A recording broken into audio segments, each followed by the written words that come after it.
Muy buenas, estimados y estimadas, sean bienvenidos una vez más a un nuevo capítulo. Acá estamos en Repasamos. Mi nombre es Santiago, prepárate porque comenzamos con materia nueva. Es el día de hoy, ladies and gentlemen, que vamos a comenzar con Financiero 1. ¿Cómo están? ¿Están bien? ¿Todo tranqui, che? ¿Qué cuentan de su vida? ¿No me han dicho nada por esa caja de comentarios? Yo tranquilas, acá. Hoy por hoy puedo decir que estoy al día. Estoy al día con la vida en general.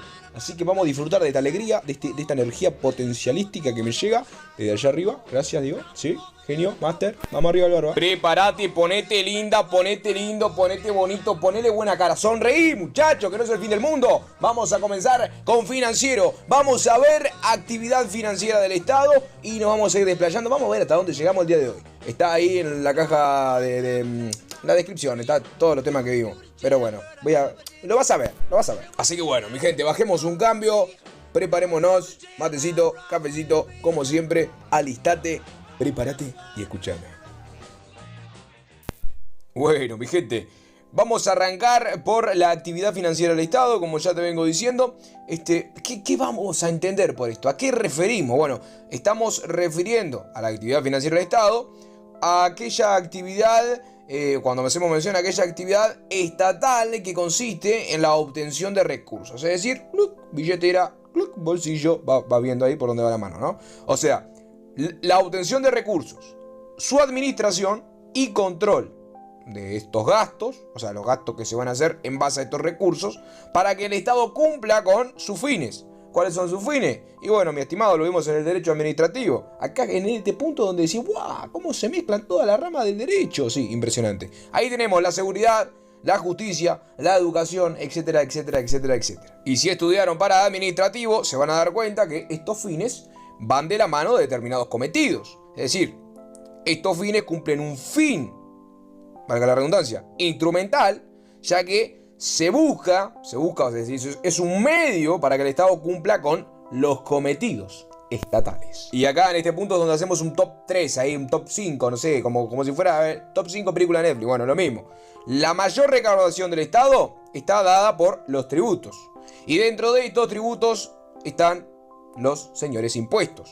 Esto lo vamos a ir desglosando un poquito más adelante, no te me enloquezca. Pero por ejemplo, te voy a ir tirando por ahí. Tenés el IVA, el IMESI, IRPF, IRAE, etcétera, etcétera, etcétera. La mayor parte del gasto público se destina al pago de intereses de deuda externa, los sueldos de los funcionarios públicos, lógicamente, y las prestaciones de seguridad social. Bien, ya vimos medio que por encima qué es la actividad... que es la actividad financiera del Estado. Ahora, ¿cuál es la naturaleza jurídica de esta actividad financiera? Acá surgen teorías. Tenemos tenemos teorías sociológicas, tenemos teorías económicas, teorías políticas y obviamente a los máster que van a hablar en base a cada una de estas teorías. Pero yo estoy a ir mencionando al menos lo más importante. Ojo, estudia, no te hagas vivo. Y es acá, damas y caballeros, en el lado derecho del ring tenemos a la teoría sociológica de la mano del señor maestro doctor en la materia Vilfredo Pareto. Este señor, la tesis en general, sostiene que la actividad financiera se desarrolla por la necesidad social. La sociedad le demanda al Estado una serie de servicios que el Estado, obviamente, los ofrece desarrollando esta actividad. Acá nos podemos meter un poco tiquismiquis en lo que es la filosofía política, porque sí, esto va muy de la mano de la política, lo vamos a ir viendo después. Pero bueno, ahí tenés el plan, tenés un ideal de un Estado minarquista, un Estado menor, un Estado que tiene funciones más restrictivas, que pin, que pam. Bueno, lo podemos ver por acá, ¿por qué no? Porque este señor, esta teoría, se afianza en desarrollarse en sí misma, en base a la necesidad social. Bien, y en el otro lado del ring nos encontramos a un maestro, a un doctor, a un máster histórico de la historia historicística, Adam Smith, con la teoría económica en su cinturón. Obviamente viene acompañado de Stuart Mill, pero bueno, Adam Smith para que te quede ahí, globaleando ahí, con la manito de no sé qué. Para esta tesis económica, básicamente la actividad financiera es económica. Valga la redundancia, ¿no? Por ahí va el nombre. dado que el Estado obtiene recursos de los particulares para luego volcarlos en beneficio de la sociedad, es decir, el conjunto de estos particulares. Cuando más énfasis le ponga a esta actividad, genera una baja en las relaciones de consumo en la sociedad. Esta sería la teoría de consumo improductivo. Pero vos quedate con la idea de la teoría económica del señor Adam Smith. Y como en este cuadrilátero no se pelea de a dos, se pelean de todo, tenemos más teorías. Tenemos la teoría política del señor Grisotti, ¿sí? Maestro también en la materia. Y bueno, políticamente hablando, vamos a encontrarnos con, obviamente, la política en su esencia. ¿Por qué? Porque esta tesis considera que la actividad financiera es puramente política.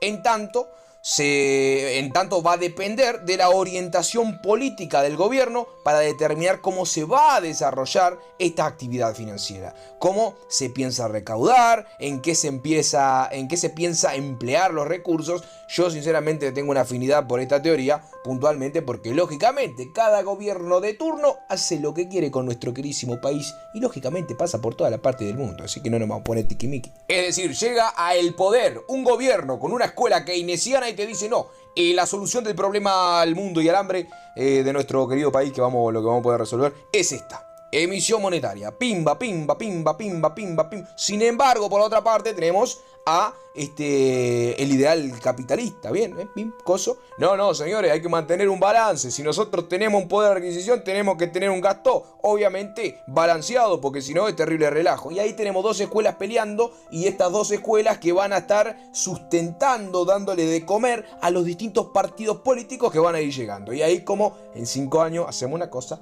en 5 años hacemos otra. Bueno, no tan así, pero hacete una idea. Y el referí acá en el medio, el señor Valdés Costa, metiendo cizaña para los dos lados. Este señor considera que la actividad financiera debe analizarse desde dos aspectos. En primer lugar, el objetivo, que en sí es una actividad económica, y en segundo lugar, el aspecto subjetivo, el cual va a referir a una actividad política, ya que es del Estado.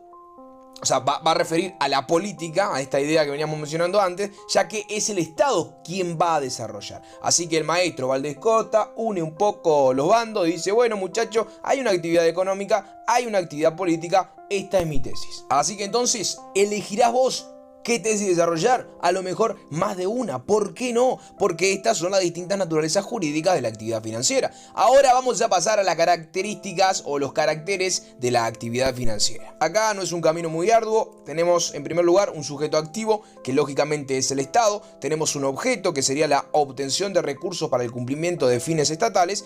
Después tenemos una actividad reglada, que como toda actividad estatal está regida por principios, o por el principio, por ejemplo, de especialidad, que básicamente consiste en que los órganos públicos solo van a poder realizar las actividades que las normas le autoricen. Y acá nos vamos a encontrar con nuestra bellísima, divina Constitución. Artículo 190, vamos a empezar a encontrar o a atar los primeros cabos sueltos. Después tenemos necesidades, que sería el cuarto punto. Necesidades a satisfacer, es decir, el despliegue que se va a dar para el cumplimiento de esas necesidades colectivas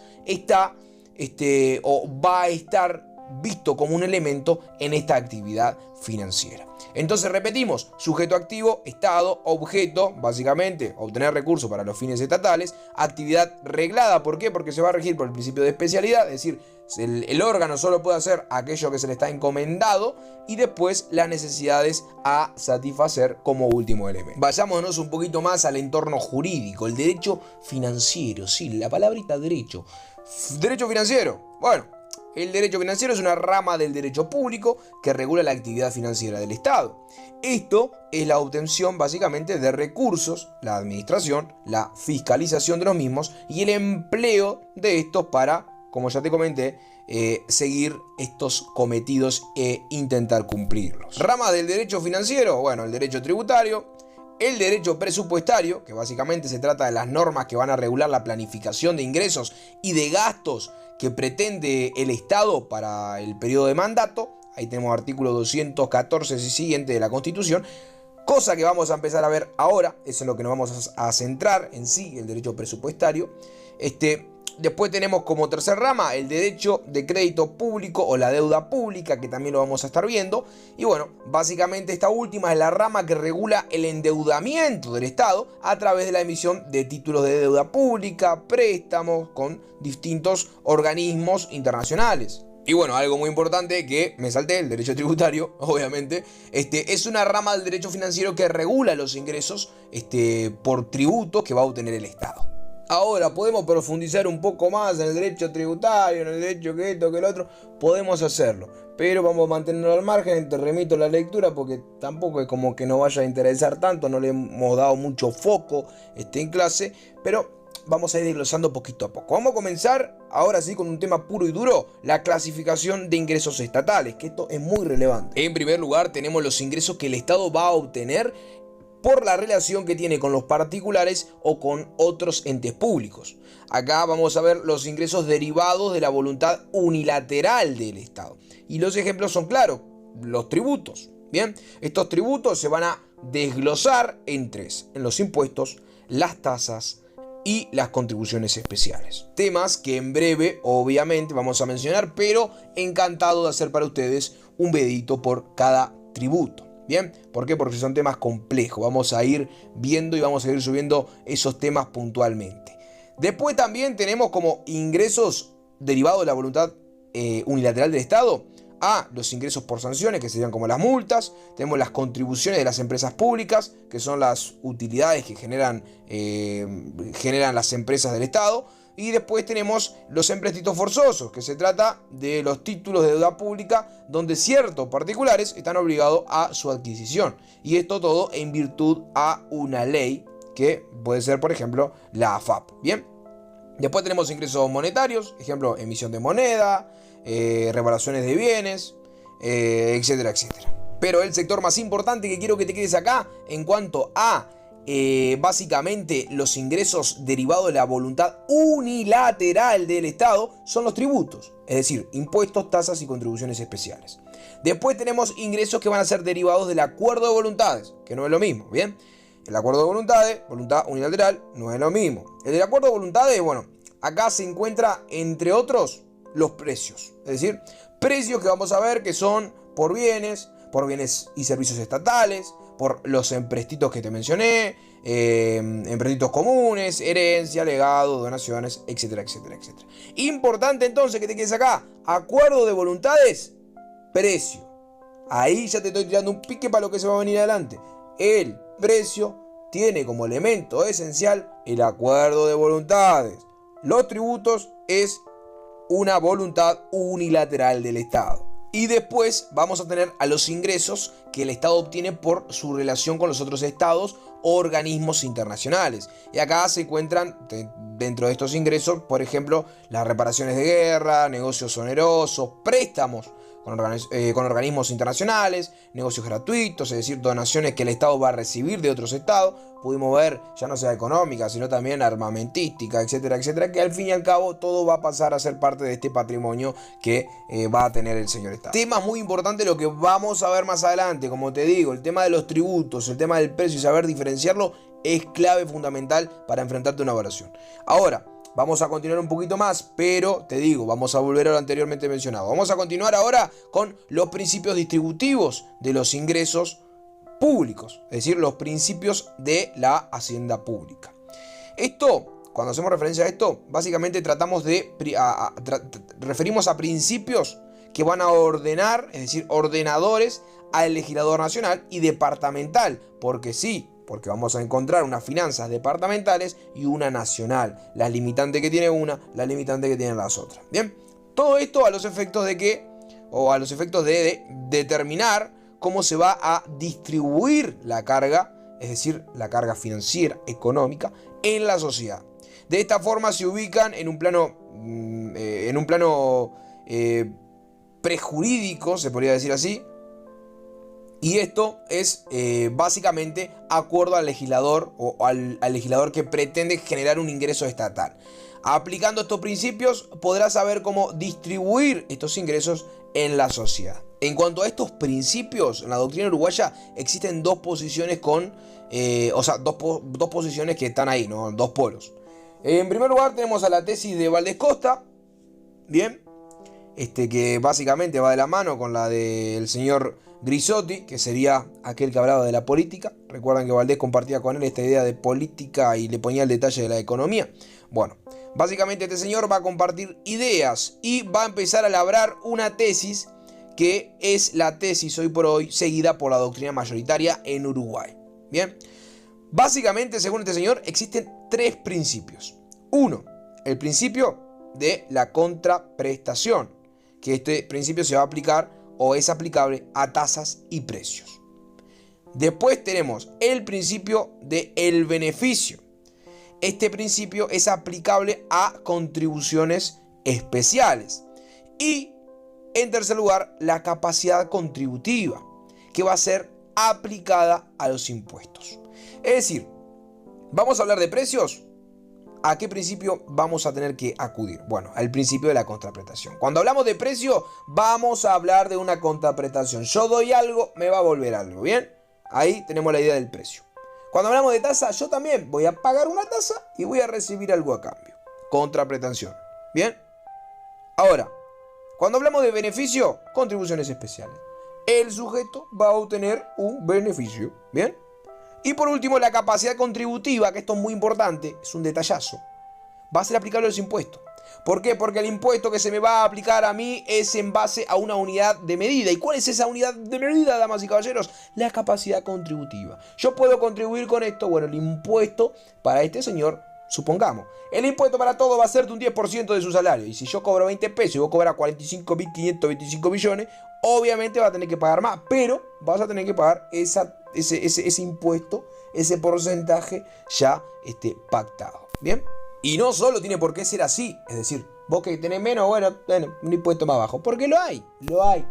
Esta es la primera tesis. La segunda es la tesis de Musgrave, o Musgrave, no sé, perdón, es la que adhiere el señor Blanco, que al fin y al cabo entiende que existen dos principios. El principio de beneficio, que bueno, básicamente es aplicable para los precios, las tasas y las contribuciones especiales. Y después el principio de capacidad contributiva, que va a ser aplicable a los impuestos. Acá no se separa de lo anterior, capacidad contributiva e impuestos. Lo único que beneficio se va a aplicar a precio, que ya lo habíamos visto como contraprestación en la otra tesis, a tasas, que también lo habíamos visto como contraprestación, y contribuciones especiales, que en aquel momento también lo vimos como beneficio. Acá engloba todo, pone 2 en vez de 3, y estamos lo que estamos, somos lo que somos. Y bueno, mi gente, por acá dejamos el primer capitulito, vimos más o menos las tesis que pin que pan. En el que viene nos vamos a introducir en estos principios que son primordiales a la hora de laburar, muchachos. Vamos arriba, estudien, nos vemos en la próxima, se me cuidan, chao, chao.